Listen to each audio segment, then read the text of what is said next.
Tom was alone on his cargo ship, the Silver Wind. As usual, he had just finished delivering supplies to a mining colony and was now heading back to the main station. The ship was quiet except for the soft hum of the engines and the occasional beep.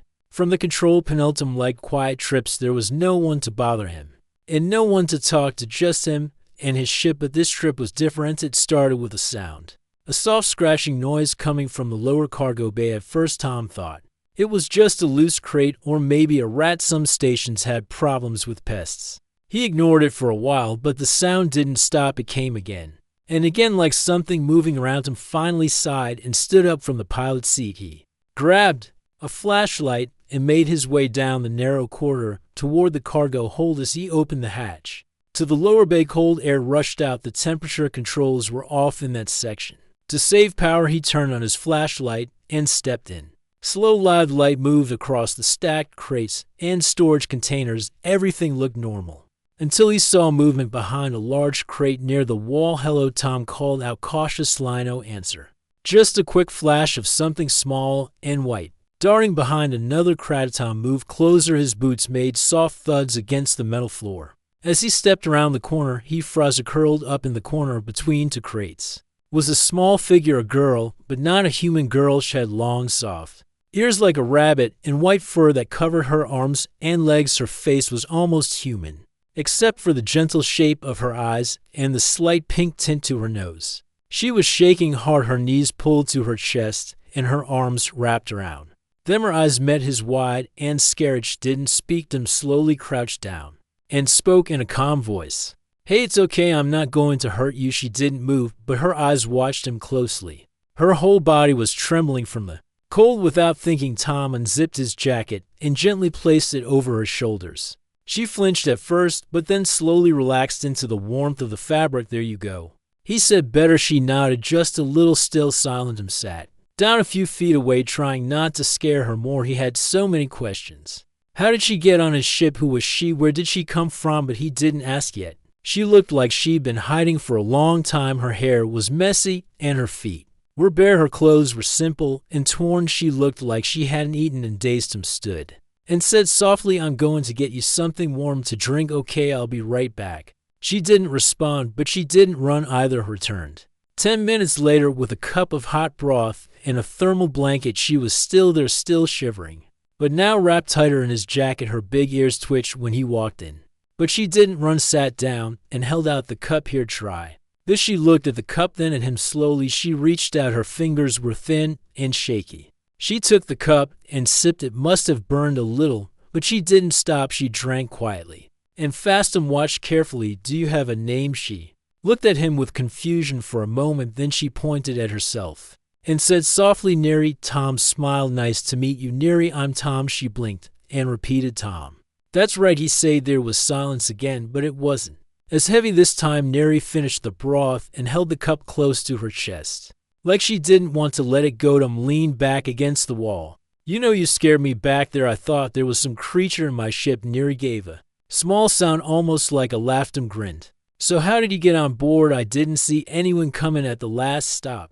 Neri looked down, avoiding his eyes. It was clear she didn't want to answer. Maybe she couldn't. Tom didn't press her. Instead, he stood up and held out his hand. "Come on, let's get you somewhere warmer. You can't stay down here." She hesitated, then slowly reached out and took his hand and led her through the hallway back to the crew quarters. He showed her to a small room with a soft bed and working heat controls. She looked around wide-eyed like she had never seen anything like it. "You can stay here for now," he said. "It's safe." Neri sat down on the edge of the bed, still wrapped in his jacket. She looked at him with a mix of fear and hope in her eyes. Tom gave her a reassuring smile. "We'll figure this out together." He left the room quietly, letting her rest. As the door closed, he leaned against the wall and rubbed his face. A strange alien girl had just appeared on his ship, and somehow he had a feeling this was only the beginning. Neri woke up with soft light falling across her face. The room was warm and quiet. For a moment, she didn't move. Her hands held onto the fabric of the jacket Tom had given her. It smelled like him, clean and kind. Her ears twitched slightly as she listened for sounds, but all she heard was the soft hum of the ship. This place was different. She had spent many nights hiding in dark corners, running from people who wanted to take her. But this room felt safe. She still didn't understand why Tom had helped her. Most humans she had met before only stared or tried to capture her. But he gave her warmth, food, and now a bed. The door slid open gently. Tom stepped inside with a tray in his hands. On it were some bread, a small bowl of fruit, and a cup of tea. He smiled when he saw her sitting up. Morning, he said. You hungry? Neri didn't speak, but nodded once. He placed the tray on the small table beside the bed. I didn't know what you liked, so I just picked a few things. Neri looked at the food and then back at him. She reached out slowly and took a piece of bread. Her eyes stayed on him as she ate, watching every move he made. Tom sat down in the chair near the door. He didn't want to make her feel trapped. He kept his voice soft and calm. I checked the ship logs last night, he said. There's no record of anyone coming on board at the last stop. You must have sneaked in while I was loading crates. Neri looked away, chewing quietly. I'm not mad, Tom added, just trying to understand. She held the cup of tea with both hands. Her fingers were still thin and cold, but the warmth seemed to help. Tom leaned forward a little. You can stay here for now, but I need to know something. Is anyone looking for you? Are you in danger? Neri looked up at him. For a second, her eyes filled with fear. She opened her mouth like she wanted to speak, but no words came out. Instead, she reached into a small pouch tied around her waist. From it, she pulled out a tiny silver pendant. She held it up for him to see. Tom took it gently. The pendant had strange markings, lines, and symbols that looked almost like writing, but not from any language he knew. In the center was a small blue gem, dim but still glowing faintly. What is this? He asked. Neri pointed to herself, then the pendant, then made a small circle with her hand in the air. A place? Tom guessed. Your home? She nodded once. Is that where you're trying to go? Another nod. Tom sighed and gave the pendant back. Well, we're going in the opposite direction. I was heading back to Station 14, but maybe I can change course. Depends on where your planet is. Neri looked surprised. Her ears perked up. She looked at him with wide eyes, then lowered her head slightly in a respectful bow. Tom chuckled. You don't have to bow. I'm not a king or anything. Just a guy with a ship. For the first time, a small smile appeared on Neri's face. It was soft and brief, but it was there. Tom stood up. I'll be on the bridge. If you need anything, just come find me. As he walked out, Neri kept holding the jacket around her shoulders. It was too big for her, but it made her feel safe. On the bridge, Tom sat in the pilot chair and stared at the star map. He had no idea where Neri's home might be. He tried entering the symbols from her pendant into the database, but nothing came up. Whatever language it was, it didn't match anything in the public records. He leaned back and rubbed his eyes. She's not listed in any refugee database either. The ship's AI said suddenly. Tom blinked. You scanned her. I scanned everyone on board as part of standard procedure. The AI replied. She is not human. Her biology is close to herbivore-class mammals, with advanced nervous system sensitivity. Very rare. I could have guessed that part, Tom muttered. Do you want me to report the stowaway to Central Security? No, Tom said firmly. We're not doing that. There was a pause. As you wish, the AI said. Tom turned off the monitor and stood up. He couldn't explain it, but something about Neri made him want to protect her. She wasn't just lost. She was running from something, and until he found out what, he wasn't going to let anyone take her away. Later that day, Neri stepped into the bridge quietly. Tom turned and gave her a smile. Feeling better, she nodded. He stepped aside and pointed to a nearby seat. Want to sit? She looked around nervously, but slowly walked over and sat down. Her eyes looked at the stars outside the window with quiet wonder. Tom pulled up the star map again. Can you show me where your home is? Or something close? She leaned in and stared at the map. Her ears twitched as she tried to read it. Then she pointed to a distant corner of the screen. It was a section marked as restricted space, far beyond the usual trade routes. Tom frowned. That's deep space. Hardly anyone goes there. No wonder you ended up here. Neri looked at him with hope. Tom sighed. All right, I'll take a look at the old maps. Maybe there's a path that won't raise alarms. She smiled again. A little bigger this time. Tom stood and stretched. You're full of surprises, Neri. She tilted her head. I mean, you're not what I expected to find in my cargo bay, he said. She reached out and gently touched his arm. It was her way of saying thank you. Tom smiled back. Let's get you home. The silver wind flew quietly through deep space. Stars blinked outside the windows as Tom sat on the bridge, watching the screen in front of him. Neri was sitting nearby, still wearing his jacket. She had grown more comfortable around him in the past 2 days. She followed him sometimes, sat near him often, and listened to every word he spoke, but she still spoke very little. Tom tried again to figure out where she came from. He had scanned every corner of the star map, but the place she pointed to was still a mystery. It was marked as unexplored space, with warnings about dangerous storms and unstable gravity fields. Neri, he said gently, are you sure your home is there? She nodded slowly. Tom leaned back in his chair. That area is not safe. If we fly straight through it, the ship could get damaged. Neri looked down at her hands. Then, without a word, she stood and walked toward the back of the bridge. She paused, then turned to face him. Slowly, she lifted her hand and placed it over her chest. A faint blue light glowed through the fabric of her shirt. Tom watched in surprise. She pulled the fabric aside and revealed a crystal buried in the center of her chest. It was small and shaped like a diamond. The light inside it pulsed gently like a heartbeat. What is that? Tom asked. Standing slowly, Neri pointed to the crystal, then at the star map. She touched the area where her home was supposed to be. Then she made a small circle with her hand, and her ears drooped a little. Tom watched her carefully. That's your power, isn't it? That's why they were chasing you. Neri didn't answer. She just stood there, looking scared. Tom stepped forward. You don't have to be afraid. I'm not going to hurt you. She lowered her hand, the crystal's light fading back into her chest. She sat down and looked out the window. Tom sat beside her. Let me guess, he said. Your people can do things with energy, maybe even fix machines. Am I right? Neri turned to face him and gave a small nod. Then she pointed to the wall panel nearby. You want me to open it? She nodded again. Tom walked over and opened the panel. Inside was a half-broken circuit system he had been meaning to fix. The wires were frayed, and the power flow was weak. Neri walked over, touched the wires gently, and closed her eyes. The crystal in her chest glowed brighter. A soft hum filled the room. The damaged circuits lit up. The lights around the panel turned green, and the small warning light on the screen behind them blinked off. Tom stared in disbelief. You fixed it.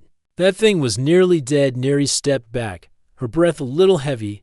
She smiled faintly, then leaned against the wall. You used your energy. That's how you survive, isn't it? Tom said. You help machines. You're like a living battery. But smarter. Neri didn't react, but Tom could see she was tired. Don't worry. I won't tell anyone. They both sat in silence for a while. Suddenly, the ship's alarm beeped. Tom rushed back to the screen. A message appeared. Incoming. Patrol ship. Prepare for inspection. No, no, no, Tom muttered. Not now. Neri stood up, her eyes wide with fear. Tom looked at her. We need to hide you. Quickly she nodded and ran toward the corridor. Tom followed, leading her to the small maintenance room near the engine chamber. He opened the panel in the floor and helped her crawl inside. It was small and dark, but it would hide her from scanners. Stay here. Don't move until I come get you, Tom said. It won't take long. She nodded again. Her eyes said she trusted him. Tom closed the panel and locked it in place. Then he walked back to the bridge and took a deep breath. The patrol ship arrived. Minutes later, a voice came through the comms. This is Patrol Vessel 07. We are boarding for routine inspection. Tom kept his voice calm. Understood. You are cleared to dock. The ship connected, and 2 officers stepped aboard. They were tall, wearing black suits with silver stripes. One held a scanner. State your purpose, the lead officer said. Cargo run. Just dropped off supplies to Mining sector for the officer scanned the ship. Your log matches. We're going to check the engine room and storage compartments. Tom followed them. He kept his face neutral, but his hands were sweating. They checked every room. The scanner beeped once near the back wall of the engine room, close to where Neri was hiding. The officer paused. What's behind this panel? He asked. Just tools and emergency fuses, Tom answered. Old stuff. Nothing valuable. The officer stared at him. Then he looked down at the scanner. After a long pause, he said, Fine, let's move. They walked out of the room. The inspection ended 20 minutes later. The patrol ship disconnected, and the officers returned to space. Tom rushed back to the maintenance room and opened the panel. Neri looked up at him, her face pale from fear. You're safe. They're gone. She crawled out slowly. Tom helped her up and led her back to the living quarters. That was close, he said. Too close. Neri sat on the bed and pulled the jacket tightly around her. Tom sat down across from her. We can't keep doing this. They're going to keep scanning. They're going to find you. Neri lowered her eyes. Tom leaned forward. We need a plan. We need to find someone who can help. Someone who knows where your planet is and how to get there safely. Neri looked at him with tired eyes. She still didn't speak, but she gave him a small nod. Tom stood up. We'll figure it out, I promise. As he walked out, the ship's lights dimmed slightly. In the silence, Neri placed her hand over the crystal again. The soft glow returned, lighting up the room with quiet energy. Tom couldn't sleep that night. He sat in the pilot seat, staring at the dark screen. The stars outside were quiet, but his mind wasn't. Neri had saved his ship with just a touch. She had fixed things no tool could repair. And now, because of that same power, she was in danger. He kept going over the patrol ship inspection in his head. If the officer had scanned a little deeper, if Neri had moved or made a sound, it would have been over. He rubbed his face and sighed. Something had to change. The next morning, Neri walked into the bridge. Her feet were bare and quiet. She looked at Tom with a worried face. I'm fine, he said before she could even try to ask. Just tired. Neri walked closer. She held the jacket tight around herself. She looked like she hadn't rested much either. Tom opened a star chart on the main screen. I've been looking for a place we can stop. Somewhere safe. Somewhere off the radar. Neri watched the screen carefully. Her eyes followed the blinking dots, trying to understand the symbols. There's a place called Duran's Belt. It's a small station, not official. Mostly smugglers and traders. No patrols, if we're lucky. No questions either. Neri gave a small nod. Tom set the new course and leaned back. It'll take about 4 days to get there. You should rest while you can. Neri sat down beside him and stayed quiet. By the second day, the ship entered a narrow trade path filled with broken satellites and drifting cargo containers. It was slow travel, but it helped them stay hidden. Neri spent most of her time near the engine room. She didn't speak much, but Tom often found her sitting close to the humming machines. It seemed like the engines made her feel calm. Tom gave her food on a regular schedule, and she always finished everything, though she ate slowly. At night, Tom would check the controls, and Neri would sit near the window, watching the stars like they were telling her a story. But the peace didn't last. Late on the third night, the ship's alarm went off.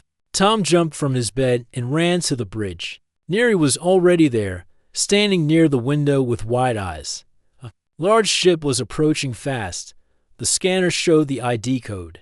It was the same patrol ship that had boarded them earlier. Tom cursed under his breath. How did they find us? He checked the logs. A signal beacon had activated near the lower cargo bay. It wasn't from him or the AI. Someone must have triggered it by accident. He looked at Neri, then at the control panel. There was no time to run. We have to hide you again, he said. Neri shook her head slowly. Her hand went to her chest, touching the crystal. Tom's voice was low. Please, if they catch you, they'll take you away. I can't stop them if they board us again. She still didn't move. The ship docked. The AI voice echoed across the ship. External connection active. Docking complete. Tom took a deep breath and stepped toward the entrance. Neri stood back. In the hallway, half hidden by the shadows. The door opened. Two patrol officers stepped in. One of them was the same from the last visit. He looked at Tom with a cold stare. Surprised to see us, the officer said. Tom kept his voice even. A little. I wasn't expecting company this far from the main routes. We received a strange energy signal from this direction. We traced. It's your ship. Care to explain? Tom shrugged. Could be a system error. I've had some engine troubles. Old parts. Nothing special. The officer walked past him, scanning each panel. The other officer moved toward the back of the ship. Tom followed, trying to stay calm. The officer reached the engine room and stopped. The last time we were here, this power core was nearly broken. Now it's running perfectly. Did you replace it? Tom stayed silent for a second. I fixed it myself, he said. Took me hours. The officer looked at him closely. You don't have the tools for that kind of repair. Tom smiled. Guess I got lucky. The officer didn't respond. He scanned the room again, and the scanner made a faint beep. Neri was hiding nearby, just around the corner. Tom's heart started beating faster. The officer walked toward the sound, but before he reached the corner, a sudden spark burst from a panel on the wall. Smoke filled the hallway. The officer turned fast, stepping back from the panel. What was that? Tom rushed forward. It's the cooling system. I told you. The ship is old. The smoke gave Neri a chance to slip away. She moved quietly, almost like a shadow. When the officer turned back, she was gone. The scan didn't beep again. After another 10 minutes, the officers left the ship. Tom watched from the window as the patrol ship drifted away. He turned back and called softly. Neri. She appeared near the stairs, her face pale but calm. Tom walked to her. That was too close. She gave a tiny smile and raised her hand. And it was a small tool, one of the ones used to overload panels. Tom stared. You caused the spark, didn't you? Neri nodded slowly. Tom let out a deep breath. You're smarter than you look. Neri looked down, then back up at him. She stepped closer and rested her head gently against his shoulder. Tom didn't move. I'm not letting them take you, he whispered. Not ever. Outside the window, the stars passed by, silent and distant. But inside the ship, something was changing. Tom wasn't just protecting Neri now. He was standing with her, and he knew this journey was far from over. Tom checked the ship's systems again and again. Every time he looked at the scanner, he hoped not to see another patrol signal. After the last visit, he knew they were being watched. The energy Neri used was not normal, and it had drawn attention. Neri sat quietly on the floor near the engine room. Her eyes were closed, and her hands rested on her knees. The glowing crystal in her chest was dim, almost like it was resting to. Tom walked over and sat beside her. We can't keep hiding like this, he said. Niri opened her eyes slowly. I checked the Galaxy network last night. Your face is not there. But there's a bounty notice on this ship. They didn't say why, but I know it's because of you. Neri looked down.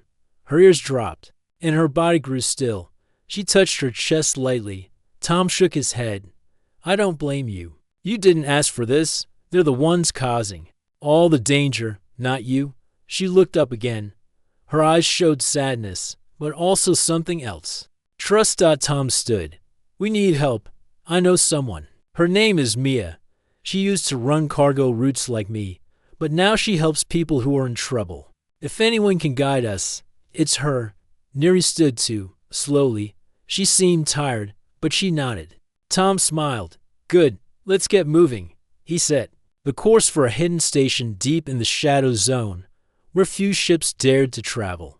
It was dangerous, but far from patrol routes. If Mia was still out there, that's where she would be. The trip to the shadow zone took 2 days. The space outside was darker than usual. Stars were hidden behind thick dust clouds. Communication signals barely worked. Tom sat on the bridge, tapping the console. Come on, Mia. Please still be here. Neri stood behind him, holding a small cube in her hands. It was one of Tom's old tools, and she had been learning how to use it by watching him. A weak signal blinked on the screen. A voice came through the speaker, broken but clear enough. This is Station 17. Identify. Tom leaned forward, It's Tom. Remember me? You fixed my ship years ago when the cargo lock failed. I need to speak with Mia. There was silence for a few seconds. Then a new voice answered. Tom. I haven't heard that name in a long time. You're lucky I still remember. Tom smiled. I'm lucky a lot these days. The voice laughed. Dock at Bay 3. No patrols here. But watch yourself. People don't come here for vacations. Tom guided the ship in. As soon as they landed, he turned to Neri. Stay close, and don't let anyone see your crystal. These people won't ask questions, but that doesn't mean they're safe. Neri nodded and pulled the collar of the jacket high around her neck. The station was dim and full of strange smells.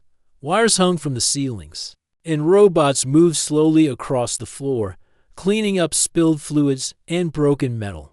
Mia met them near the docking gate. She was tall, sharp-eyed, and wore a dark coat full of tools and patches. Tom held out his hand. It's good to see you. Mia shook it. What trouble did you bring this time? He looked back at Neri. Not trouble. A friend. But she needs help. Mia studied Neri with careful eyes. Not human, no, Tom said. But kind and scared. Mia motioned for them to follow. She led them to a private room in the back of the station. There, Tom explained everything. How he found Neri. How she fixed the ship. How the patrol ship kept chasing them. Mia listened without speaking. When he finished, she leaned back. You found something the Empire wants. That crystal in her chest, it's not just power. It's ancient technology, lost to most of the galaxy.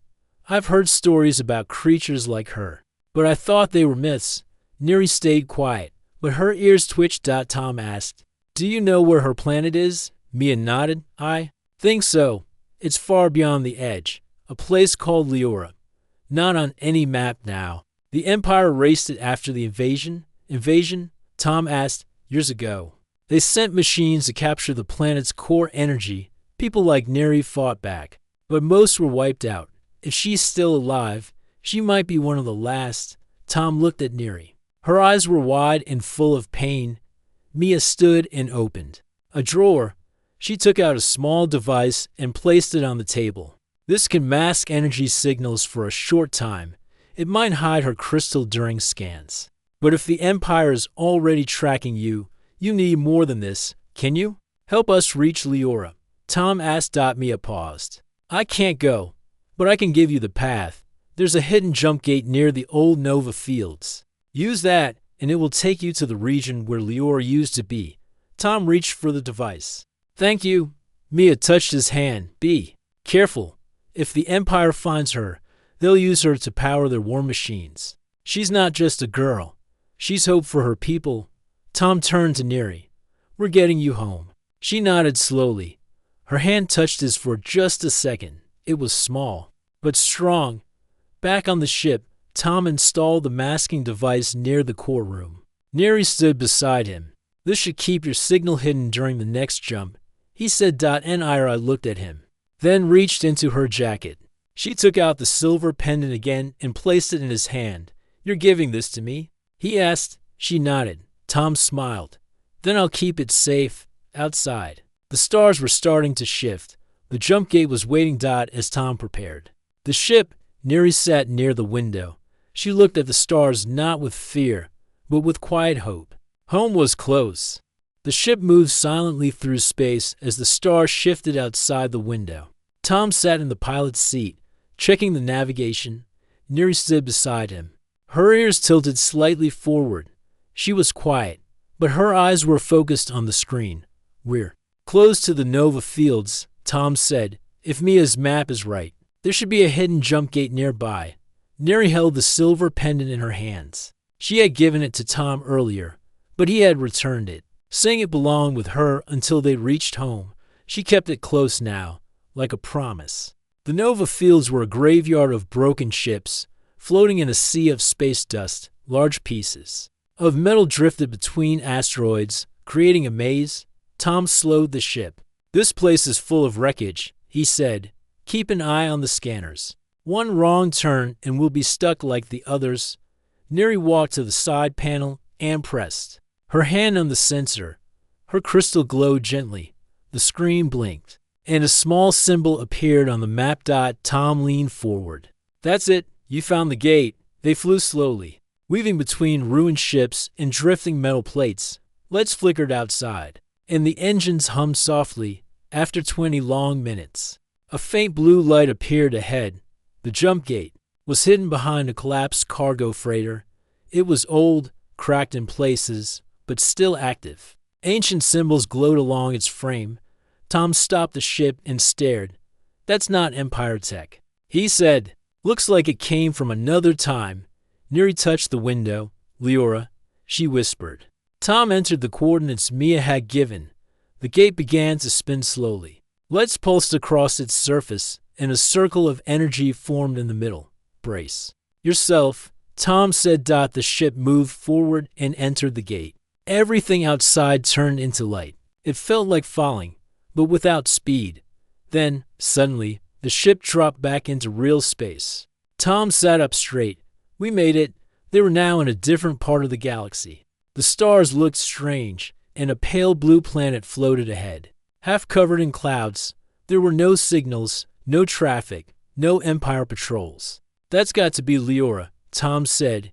He scanned the surface. There were signs of life, but no cities or power grids. It looked wild and untouched. I'm taking US in, he said. The ship broke through the clouds and came down toward a wide green valley filled with trees, rivers, and mountain peaks. Birds with long wings flew below them. The valley looked peaceful. Tom found a flat area near a waterfall and landed the ship. He looked at Neri. Ready to go home? She nodded, though she looked nervous. They stepped out of the ship together. The air was clean and soft. Flowers grew along the river's edge. Neri took a deep breath, then dropped to her knees and placed her hand on the ground. This is where I was born, she said quietly. Tom stood beside her, watching. Suddenly, something moved in the trees. Tom raised his hand. Someone's there. A group of figures stepped out from behind the trees. They were tall, with soft fur and long ears like Neri, but older and dressed in woven robes. Their eyes watched closely. One of them stepped forward. Who are you? Neri stood and stepped in front of Tom. I am Neri, daughter of the clan Yalari. I escaped the Sky Hunters and lived. The elders looked surprised. One of them walked closer and touched her crystal. The light of Leora still burns within you. They turned to Tom. And you, human, why did you bring her back? Tom stepped forward. She saved me. I helped her come home. That's all. The elders nodded slowly. Then come with us. You must speak with the council. They walked through the forest to a hidden village built into the cliffs. It blended with the trees. Using natural shapes and glowing plants for light, inside a round hall, more elders waited. Neri stood in the center, her ears low but steady. Tom sat behind her, silent. The eldest among them spoke. Many cycles have passed since the last child escaped the Empire. We believe none would return. Neri held the pendant up. My mother gave this to me before she sent me away. I kept it safe. The elder nodded. Then the line still lives. Another elder turned to Tom. We owe you a great debt, but the Empire does not forget. They may follow. Tom shook his head. We masked her energy, and the jump gate is hidden. The elder looked at Neri. Do you wish to stay, child of Leora? Neri looked at Tom, then at the village, the trees, the waterfall. I do, but I want him to stay too. Tom blinked. Me? She nodded. You are part of my journey now. I want you to be part of my future. The elders looked at each other, then at Tom. You are welcome to stay if your heart is true. One said. Tom smiled. Then I'll stay. Later that night, Tom sat by the river. The stars above were different now, but peaceful. Neri sat beside him. Her ears moved gently in the wind. This place is beautiful, Tom said. And Ira looked at him. It's not just beautiful. It's strong. Like you. Tom laughed lightly. I'm just a cargo pilot. You're more than that, she said. You gave me warmth when I was cold. You gave me hope when I was alone. That's strength. They sat in silence, the river flowing beside them. Tom looked at the trees, the sky, and the stars. This might be the best cargo I've ever delivered, he said. Neri smiled. And I'm not going anywhere. Tom woke early as sunlight filtered through the trees.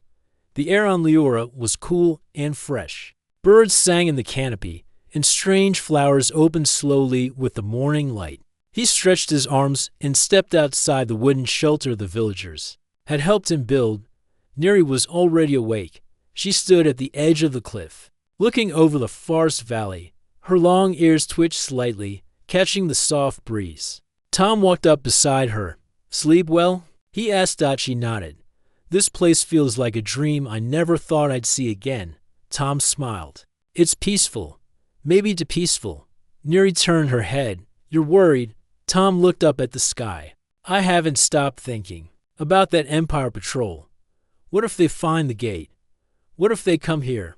Neri looked serious. "Then we prepare. This is our home now, and we won't run again." That day, Tom met with the village elders. He explained how the Empire tracked people, how their patrol ships moved, and what kinds of tech they used.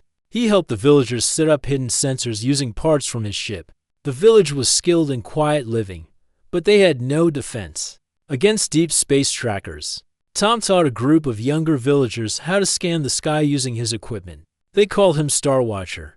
Meanwhile, Neri helped her people connect the old forest paths again. Some parts of the valley had been abandoned long ago, and bridges were broken.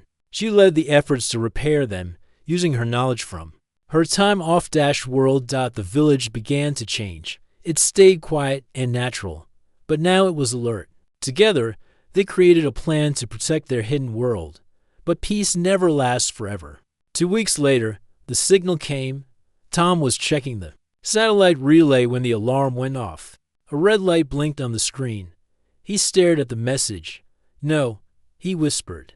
A ship had entered the system. A small Empire scout, the same kind that had chased him before. It hadn't found them yet, but it was scanning. Tom ran through the trees and found Neri near the waterfall. "We've got a problem," he said. Her expression tightened. "They found us." "Not yet," he said. "But they're close. We have one shot before they locate the valley." They went to the elders. The council gathered quickly. Some were afraid. Others were angry. "We should destroy the scout," one said. "No," Tom said. "If we attack, more will come. But if we confuse them, maybe they'll think there's nothing here." He had an idea. That night, Tom launched a small decoy drone. Using old ship parts and a glowing beacon, he programmed it to drift toward a nearby moon, giving off a false signal. Then he and Neri flew high into the mountains and released a burst of fake heat readings. To make it look like someone had crashed there, the Empire scout changed course. It worked. Neri whispered, watching the scanner. But something was wrong. The scout ship sent a message. Tom decoded it. It wasn't just a scan. It was asking questions. Searching for someone by name. Neri's name. "They know you're alive," Tom said. Neri's ears lowered. "Then it means they're still hunting my kind." Tom looked out at the stars. "We need to stop this. Not just run. We need to close the gate." The elders agreed. Tom, Neri, and 2 scouts from the village made the journey back to the ancient jump gate. It was a hard trip through frozen ridges and deep woods. The Empire patrol hadn't found it yet, but it was only a matter of time when they reached it. The gate's energy pulsed slowly. Tom worked quickly to shut down its systems. He used a fusion pack to overload the control crystal. "If I do this, the gate won't work again," he said. "No one gets in. No one gets out." Neri placed her hand on his. "We're not leaving. This is our home now." He smiled. "Then let's protect it." The crystal glowed brighter, then cracked. A wave of light rippled out, and the gate went dark, silent, dead. Tom stepped back, wiping sweat from his brow. "It's done," he said. Back in the valley, the stars looked brighter. The Empire scout had left. The signal had faded. Either they believed the fake crash, or they lost interest. Either way, the danger was over. Tom sat by the fire as villagers shared food and songs. Children played, laughing under the glowing trees. The forest was alive again. Neri sat beside him, her long ears resting on her shoulders. She looked at peace. I used to think I didn't belong anywhere, she said softly. Now I know I do. Tom looked at the sky. Same here. I flew 1,000 paths before this one. Never knew where I was going. She touched his hand. Now you do. He smiled. They didn't need ships anymore, or maps, or escape plans. They had roots now. And no empire could take that away. As the fire crackled and the stars danced above, Tom knew one thing for sure: didn't just save someone in the cargo bay. I found something worth fighting for, a homie, a future, and someone to share it with.